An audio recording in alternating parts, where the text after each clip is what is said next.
What's up everyone, Callum from Westwood Table Soccer here. Welcome back to the channel. Today we are going to be painting a West Ham frame. But before we get started guys, our official partners, oldschoolfootball.co.uk. Get over there, you can get 10% off everything in their store with the code Westwood10. As you can see here, we've got ourselves a hoodie with a classic Wolves badge on it. We've got a polo here, really nice classic navy. This one's got the Leeds badge on it. Get yourself over there, have a look around. English, Scottish, European, international, rugby stuff as well.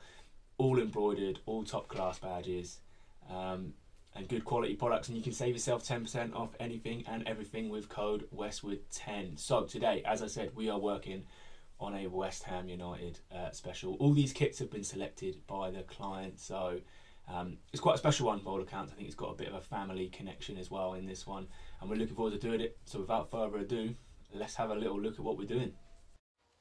So the first one is the Oldcastle Swifts kit, and it's just basic red socks, all sky blue shirt. It's got a belt on though, so that's kind of cool.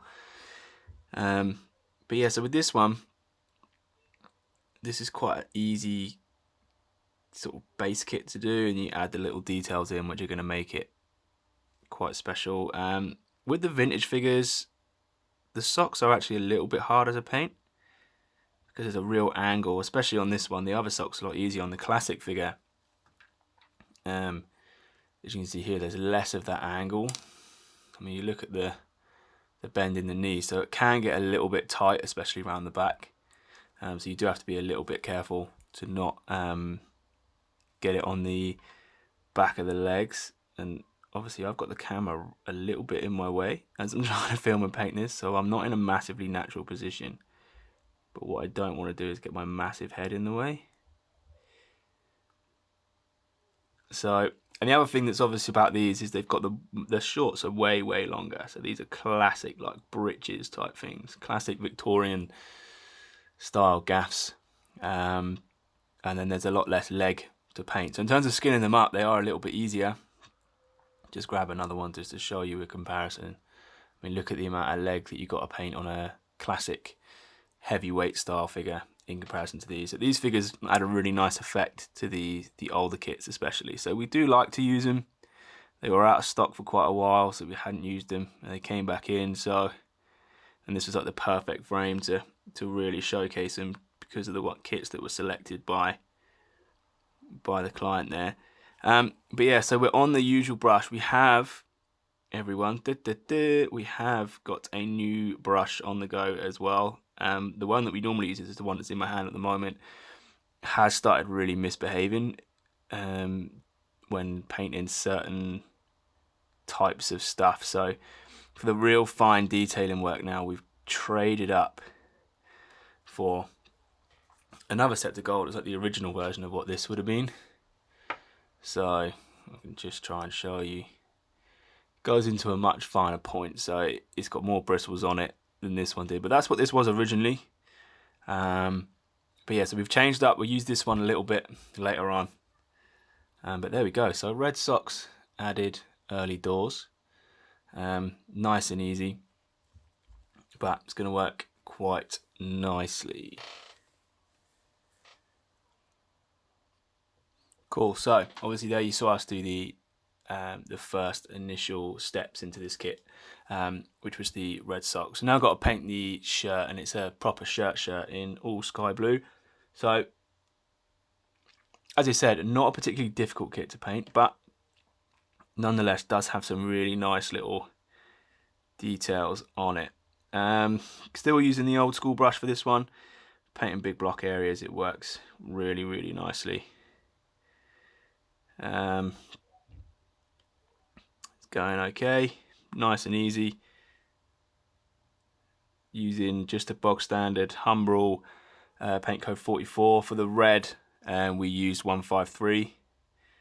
No colour mixing needed for this kit. And you'll notice actually, like say what I said about the shorts earlier, you can see where we're bringing that line across, just how high the shorts come up. Now this kit's actually got a belt on it, which is a nice little feature, so we'll add that belt in and it will look really nice. Little brown leather belt going across. We'll add some really nice details to this team. It's got the buttons as well, so they're going to be added on. But yeah, so that's really it with this kit. Gives you an opportunity to get a good look at the Santiago vintage figure. We'll come back to this guy later on in the video when we add in the little details. Obviously, we've got to wait for him to dry, because obviously at the moment you can't put, I don't want to risk putting the brown belt on at the moment while the other paint is wet, so we're not going to. But going on forward from there, yeah, we've got a couple of other kits to do. Thames Ironworks, I won't show you that one being painted until we add the Union Jack, or the Union flag. It's meant to only be, I'm pretty sure I heard somewhere once that you only call it a Union Jack when it's on a boat. Else it should just be called the Union flag. Somebody I'm sure will correct me if I'm wrong on that, but I'm sure I heard that somewhere. And I want to say it was like a Tony Robinson type character that said it, which means it has to be right, because the guy, you know, he's clever and he's baldrick. He doesn't usually get things wrong. Is our tone. But yeah, so the Thames Ironworks one is just an all navy. West Ham obviously had a kit quite recently as like a tribute to it, a little throwback number as well. But yeah, so there's a lot of surface area to cover, especially on the arms. The arms were feel a lot longer than normal Santiagos. They're not, they're still to scale, but I think it's just because of the way they're out a little bit more, so they feel a little bit longer.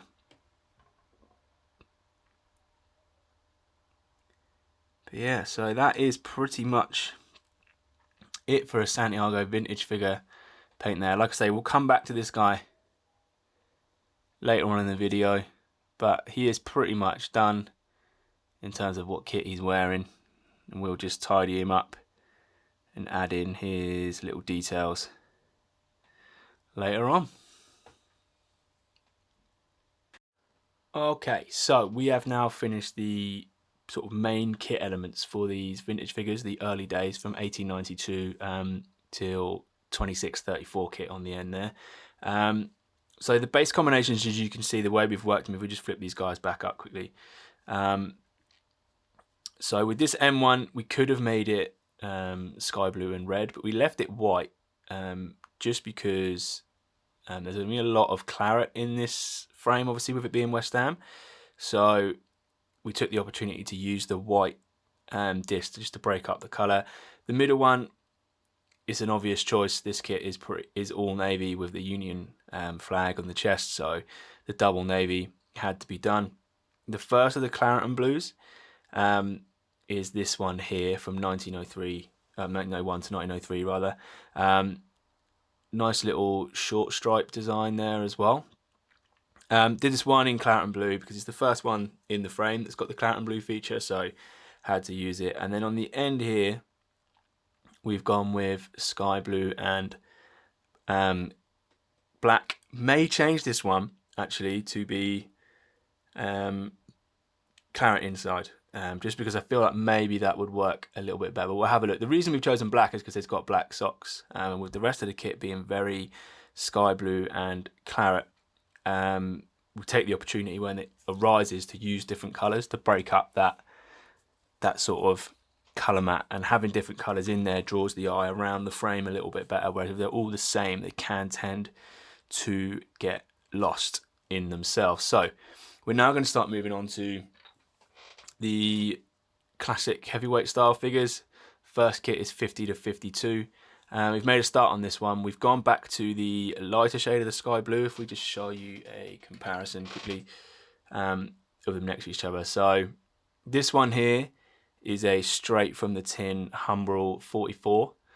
This one here is a custom mix. We've just darkened it off a little bit because in the images we've got, they do look a little bit darker. And what I tend to do with the older kits especially is to dull off the colours a little bit because the vibrancy wouldn't have been there. So gone back to the standard 44, and that is going to be the sky blue that we use for the remainder of this piece. Now this one has got hoop socks, but rather than painting the hoops and leaving the gaps to put the claret into, which you can do if you want to. It's entirely up to you. I tend to just paint them all sky blue because claret will cover it quite nicely. Similarly, what we did with this guy here was to paint and leave a white space where that claret band is. There's a couple of ways you could have done it. You could have done it the other way. You could have put the claret band in first and then brought yourself up to the lines. Now, if you get that claret band absolutely nailed on first time, then that would work equally as well. But if you'd have made that claret band too big to cover over it with the lighter colour, would have been almost impossible. So what we did is I painted and framed out a white area in the middle and then filled it in with claret. The reason for that is same with everything. Darker colour will cover the lighter colour. And if I'd overpainted the sky, if we'd overpainted the sky blue on either side, then the claret would cover it and we could have brung it up or down depending on where we needed to be. Didn't have to do that, but it's just an option, something that you guys might want to consider. Other little things with, let's just say for example, this guy here with the double ringed collar. Now I did paint the claret top one first. So with this kit in particular, we did the claret top collar line first.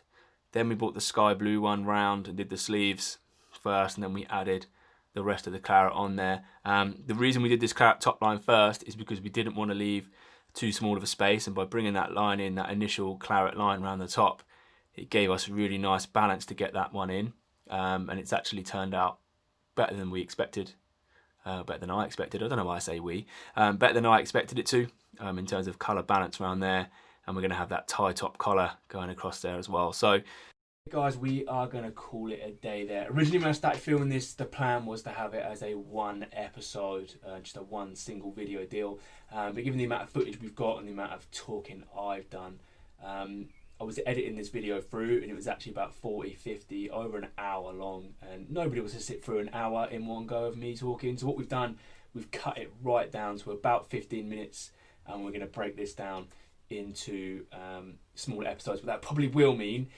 is that some of the things I say in voiceover that I'm painting will be completely out of context, in terms of, I think later on you're going to see probably episode 2, maybe episode 3, is me saying, oh, originally I was going to do this as a one episode thing, but it's been a bit longer. Obviously you guys are already going to know that because you'd have seen episode 1 already. So you've seen us go through those vintage figures and those first 4 kits. Now in front of me here I've actually got all of the base kits done as it stands. But like I say, to get to that stage and put it in a video was a very, very long video, and I don't want you guys to have to sit down for an hour because I don't think you'd watch it.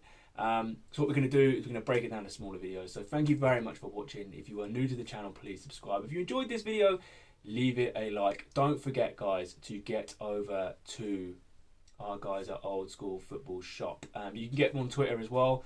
I'll put their Twitter links down below. Get over there. 10% off with code Westwood10 off anything, everything. And as you've seen before, and if you've been on my Twitter, then you'd have seen some good shots actually of the stuff that they produce. Get over there, save yourselves 10%. Get over onto our Twitter if you are not already. Give us a follow. Our Twitter is up here at the moment. Apart from that, guys, nothing else to say except for thank you very much for watching. Please share the video if you'd like to. Get the subscribe button on. Click the bell as well. And I'll see you in the next one.